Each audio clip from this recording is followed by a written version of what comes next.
રાજપૂત આગેવાન પીટી જાડેજાની ધરપકડ અંગે પ્રજાશક્તિ પાર્ટીના સ્થાપક અને પૂર્વ મુખ્યમંત્રી શંકરસિંહ વાઘેલાએ પ્રતિક્રિયા આપી છે। જાડેજા પર થયેલો પાસાનો કેસ સરકારે વૈમનસ્ય રાખીને કર્યો છે। જાડેજાએ રૂપાલા સામે મોરચો માંડ્યો હતો, તેનો બદલો સરકારે પાસા લગાવીને લીધો છે।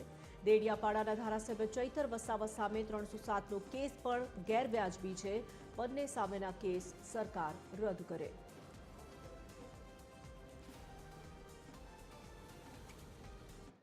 307 મારી નાખવા માટેનો પ્રયત્ન આવું ક્યારેય ન હોઈ શકે। જાહેર જીવનમાં આ તો ચાલ્યા કરવાનું। એ મહેરબાની કરીને આવા કાયદા એ કાયદાની તમે ડિવેલ્યુએશન કરી રહ્યા।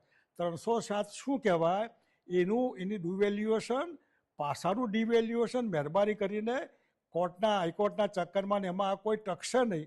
એટલા માટે આ કાયદાનો દુરુપયોગ બંધ કરો અને સારી રીતે રાજકીય કિન્નાખોરી ન થાય અને સ્પોર્ટ્સમેન સ્પિરિટથી એકબીજાનો હિસાબ કિતાબ થાય તો સારું। પણ મહેરબાની કરીને આ બંને કેસમાં 307 રદ કરો અને અમારા જાડેજા સાહેબનો પાસાનો કાયદો પણ રદ કરો તો સારું રહેશે। આટલું મારે સરકારને કહેવાનું છે।